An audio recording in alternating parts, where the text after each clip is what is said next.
Greetings to all of you. Welcome to your YouTube channel Biology Tutorials. I hope you all are doing well at your homes and you are safe from the COVID-19. So after enjoying the holidays, it's time to start the studies again. So today we will be starting our new chapter, sixth chapter of class 12th, that is molecular basis of inheritance. So all of you are aware of the inheritance. Inheritance is the passage of characters from one generation to the next generation.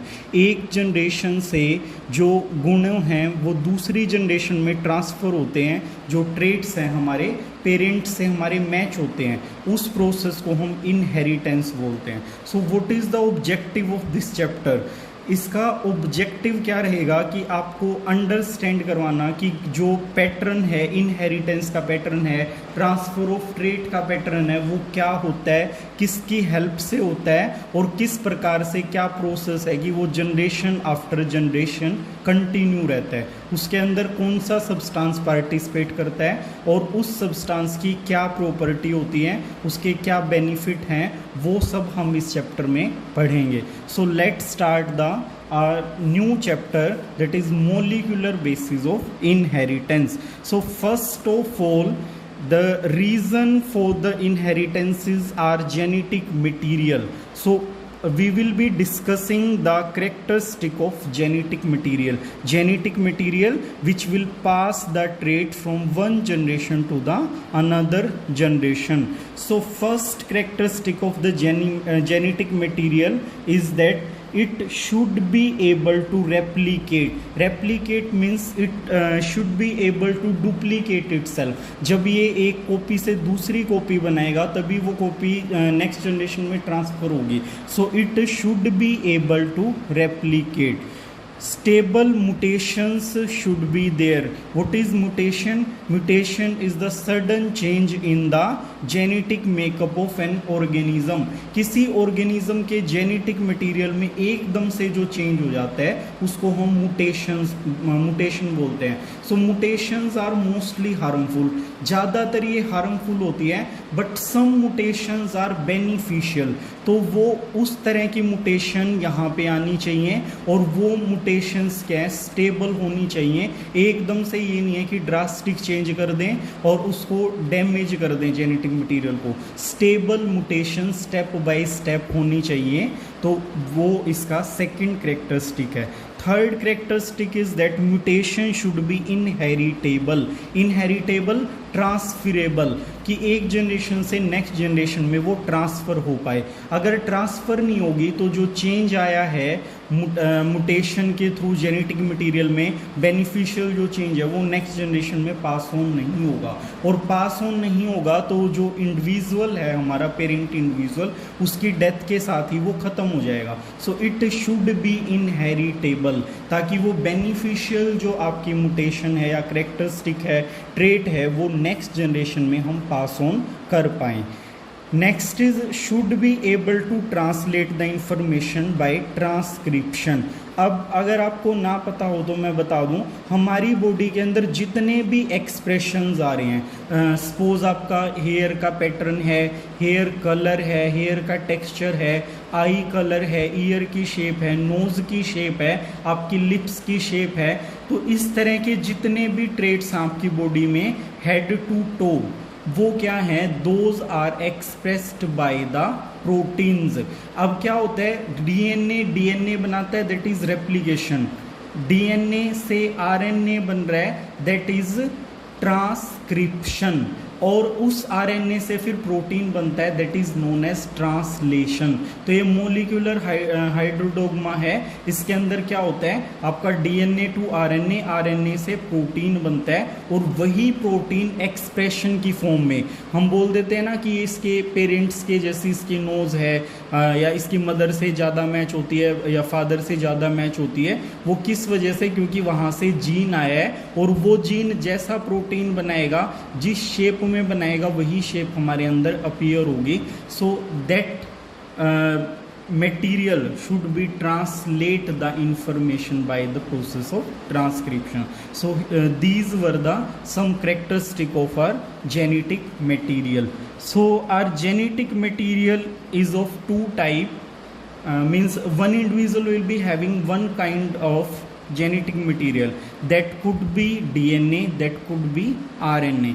तो कुछ organism DNA को poses करते हैं as a genetic material और कुछ RNA के तौर पे उसको पोजेस करते हैं. सो दिस न्यूक्लिक एसिड और genetic material was discovered by the Friedrich in 1869. 1869 में फर्स्ट टाइम न्यूक्लिक एसिड की डिस्कवरी हुई थी. फ्राइडरिच ने जो टर्म दी थी दैट वाज न्यूक्लिन. उन्होंने न्यूक्लिक एसिड नहीं बोला था, इसको न्यूक्लिन बोला था जब ये डिस्कवर हुआ था 1869 में. It was discovered in the pus cell.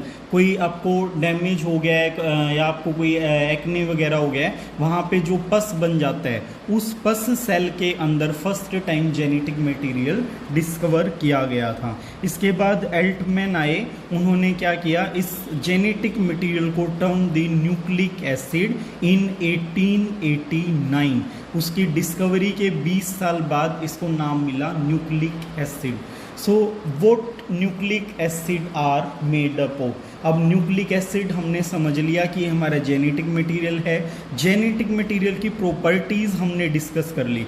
अब क्वेश्चन अराइज होता है, किसी भी चीज़ को आप समझना चाहते हो तो वहाँ पे यही क्वेश्चन अराइज होगा कि वो किस चीज़ से बनी हुई है. सो what nucleic acid are made up of. Let's see. So nucleic acid is made up of pentose sugar. First constituent of the nucleic acid is pentose sugar. Second is nitrogenous base. Second component or constituent of the nucleic acid is nitrogenous base. Third one is phosphoric acid. So a nucleic acid is made up of pentose sugar, nitrogenous base and phosphoric acid. Let's see the pentose sugar. It is of two kind, ribulose pentose sugar and deoxyribulose nucleic acid. अब क्या होता है, ये 5 carbon ring होती है. ये sugar क्या है, पेंटोज. पेंटा मीन्स 5. सो 5 कार्बन की रिंग होती है ये इस टाइप से. तो यहाँ पे क्या है, O ग्रुप है, first carbon, second carbon, third carbon and this is fourth carbon. और यहाँ से एक एक्सटेंशन निकलेगी, यहाँ भी कार्बन प्रेजेंट होता है, that is the 5th carbon. So this pentose sugar is made up of 5 different carbon. अब क्या होता है, इन दोनों के बीच में डिफरेंस क्या है, राइबुलोज और डीऑक्सीराइबुलोज. डीऑक्सीराइबुलोज में क्या होता है, एट सेकंड पोजीशन हियर, यहाँ पे ग्रुप्स होते हैं. तो यहाँ क्या होगा, there is H instant of OH. अगर आप राइबुलोज लोगे तो यहाँ पे एक साइड H और यहाँ पे OH होता है. बट डीऑक्सीराइबुलोज में क्या होगा, यहाँ H होगा, इसका जो O होता है वो क्या हो जाता है, वो रिमूव हो जाता है. That is why it is known as deoxyribulose pentose sugar. So this is the 2 type of sugars are there in nucleic acid, ribulose and deoxyribulose. तो यहाँ से ही नाम निकाला जाता है. जैसे RNA है that is ribulose nucleic acid और DNA है that is deoxyribonucleic acid. तो RNA के अंदर राइबुलोज होगा और जो DNA है उसके अंदर deoxyribulose होगा. Nitrogenous base. Nitrogenous base are of 2 type. First one is purine and the second one is pyrimidine. Purine is the double ring structure. ये इस तरीके से क्या होगा, डबल रिंग स्ट्रक्चर होता है. इसका नाम जो है लेंथ में छोटा होता है बट साइज में ये बड़ा होता है. पायरिमिडीन के अंदर क्या होता, there is a single ring. ये सिंगल रिंग से बना हुआ होता है और प्यूरिन क्या होता है, ये डबल रिंग से बने हुए होते हैं. अब purine is further of two different type, that is adenine and guanine. नाम है ये इनके नाइट्रोजिनस बेस के कि वो प्यूरिन है तो एडिनाइन भी हो सकता है, ग्यूएनाइन भी हो सकता है। इसी तरीके से पायरेमिडीन में साइटोसाइन, थाइमिन और uracil is only present in the RNA. तो पायरेमिडीन 3 टाइप के होते हैं और प्यूरिन आपके 2 टाइप के होते हैं। प्यूरिन साइज में बड़े होते हैं, डबल रिंग प्रेजेंट होती है, और पायरेमिडीन में सिंगल रिंग प्रेजेंट होती है। Now let's see the phosphoric acid. Phosphoric acid में एक फॉस्फेट ग्रुप सेंटर में प्रेजेंट होता है और 3 क्या होते हैं, OH ग्रुप इसके साइड में प्रेजेंट होते हैं, और यहाँ पे O ऑक्सीजन का मॉलिक्यूल डबल बॉन्ड से जुड़ा हुआ होता है। अब ये कहाँ अटैच होगा, मतलब ये आपस में तीनों एक दूसरे से बॉन्ड बनाएंगे, इसकी स्ट्रक्चर में हम डिटेल में पढ़ेंगे। तो यहाँ पे जो ये वाला OH है, this will attach to the 5th carbon of the pentose sugar. ये OH किससे जुड़ जाएगा, this will form the bond with this carbon. ये 5th कार्बन है पेंटोज शुगर का, ये क्या है, इससे बॉन्ड बनाएगा फॉस्फोरिक एसिड के OH ग्रुप से। Let's see the structure of nucleotide. So what is nucleotide? Nucleotide is base, sugar, phosphate. इन तीनों की असेंबली को ही हम क्या बोलते हैं, nucleotide. Base, sugar, phosphate. Base कौन सा, nitrogenous base, sugar pentose sugar, and phosphate क्या है, फॉस्फोरिक एसिड। तो इन तीनों के बीच में अगर बॉन्ड बना हुआ है, दैट स्ट्रक्चर, वो जो स्ट्रक्चर बनेगी तीनों के आपस में जुड़ने से, उसी को हम न्यूक्लियोटाइड बोलेंगे। तो न्यूक्लियोटाइड में सेंटर में क्या है, देयर इज पेंटोज शुगर। तो पेंटोज शुगर का आप देख लेते हैं यहाँ पे डिजाइन हम, ये क्या है, 5 कार्बन रिंग वाली क्या है, pentose sugar. This is the first position, means first carbon will present here, second carbon will present here, third will here, fourth will here, and fifth will be presenting with the OH group with a extension CH2OH होता है। ये आपका 5th carbon होता है जिसके साथ OH जो alcoholic group है वो यहाँ पे प्रेजेंट रहता है। अगर ये DNA है तो यहाँ पे क्या होगा, इस एक्सटेंशन पे दोनों साइड H प्रेजेंट होगा, और अगर ये RNA है तो यहाँ पे क्या होगा, एक साइड पे OH प्रेजेंट रहेगा। सो this is the pentose sugar. इस पेंटोज शुगर के साथ क्या है, यहाँ लिखा है ना, बेस, शुगर, फॉस्फेट। शुगर आपका सेंटर में आएगा और इसके साथ क्या है, एक तरफ आपका नाइट्रोजिनस बेस जुड़ेगा और दूसरी साइड फॉस्फोरिक एसिड जुड़ेगी। सो यहाँ पे क्या है, नाइट्रोजिनस बेस जो हमारा डबल रिंग है, सिंगल रिंग है, पायरेमिडीन या pyrimidine, depending on the situation, that will attach to the first carbon of the pentose sugar. तो आपको ये बात ध्यान रखनी है कि हमेशा कोई भी सिचुएशन है उसके अंदर जो फर्स्ट कार्बन है पेंटोज शुगर का, उसके साथ कौन जुड़ेगा, there will be a base which will form the bond with the first carbon of the pentose sugar। Pentose sugar के फर्स्ट कार्बन के साथ बेस क्या करेगा, बॉन्ड बनाएगा। वो आपका एडिनाइन हो सकता है, ग्यूएनाइन हो सकता है, साइटोसाइन हो सकता है, थाइमिडीन हो सकता है, यूरेसिल हो सकता है। कोई भी बेस पेयर यहाँ पे जुड़ सकता है, किससे, first carbon of the pentose sugar. अब बड़े ध्यान से देखना आपको कि जिस बॉन्ड से पेंटोज शुगर और बेस जुड़ेंगे, that will be known as glycosidic bond. इस बॉन्ड को हम क्या बोलेंगे, glycosidic bond. The bond between pentose sugar and the nitrogenous base is known as glycosidic bond.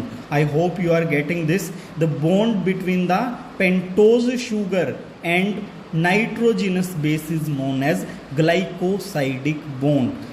अब देखिए यहाँ पे फॉस्फेट ग्रुप है या फॉस्फोरिक एसिड है, वो कैसे जुड़ेगी। तो यहाँ पे मैंने बता दिया है कि 5th कार्बन किस फॉर्म में होता है, वो प्रेजेंट होता है CH2OH, बट हमें इस OH के साथ बॉन्ड बनाना है, इसलिए हमने इसको एक तरफ ले लिया है यहाँ पे। तो यहाँ पे फॉस्फेट ग्रुप कैसे जुड़ेगा, फॉस्फेट या फॉस्फोरिक एसिड की मैंने आपको स्ट्रक्चर बताई थी कि सेंटर में फॉस्फेट मॉलिक्यूल है, 3 साइड OH ग्रुप प्रेजेंट है और एक साइड ये कीटोनिक बॉडी लगा लो या आपका जो डबल बॉन्ड से ऑक्सीजन अटैच है। यहाँ क्या होगा, ये जो OH है फॉस्फोरिक एसिड का, इसमें से H और CH2OH में से कंप्लीट OH, तो यहाँ H2O मॉलिक्यूल रिमूव हो जाएगा, elimination of the water molecule, और यहाँ पे इनके बीच में C और ये O हो गया, यहाँ पे कंप्लीट बॉन्ड बन जाएगा and this bond is known as phosphodiester bond. This was glycosidic bond, the bond between sugar and base is known as glycosidic bond and the bond between pentose sugar and phosphoric acid is known as phosphodiester bond. Now let's see the nucleoside. यहाँ पे क्या था, nucleotide. तो यहाँ पे एक trick बता देता हूँ, यहाँ साउंड आ रहा है टी का, nucleotide, here is sound of T, nucleotide. तो यहाँ पे क्या है, फॉस्फेट भी प्रेजेंट है, तो यहाँ पे कहीं पे टी नहीं आ रहा है, इन दोनों के अंदर सिर्फ फॉस्फेट के अंदर टी आता है जब हम इसकी पूरी स्पेलिंग लिखते हैं। तो फॉस्फेट के अंदर टी प्रेजेंट है और न्यूक्लियोटाइड में भी प्रेजेंट है, इट मीन न्यूक्लियोटाइड में फॉस्फेट प्रेजेंट होता है, जबकि न्यूक्लियोसाइड में टी कहीं भी नहीं आ रहा है, तो ये फॉस्फेट जो ग्रुप होता है ये यहाँ पे एब्सेंट रहता है। So nucleoside is pentose sugar plus nitrogenous base. इधर जो आपका फॉस्फेट ग्रुप है वो क्या हो जाता है, वो इसमें से सब्सट्रैक्ट हो जाता है, माइनस हो जाता है, वो यहाँ पे प्रेजेंट नहीं रहता। तो base sugar phosphate is nucleotide, sugar plus base is nucleoside, और इसी के बिहाफ पे आगे जो ये मॉलिक्यूल्स आते हैं उनको हम नाम देते हैं, इसीलिए इसकी इंपॉर्टेंस है nucleotide and nucleoside. So this is how a nucleotide form by the assembly of base sugar and phosphate.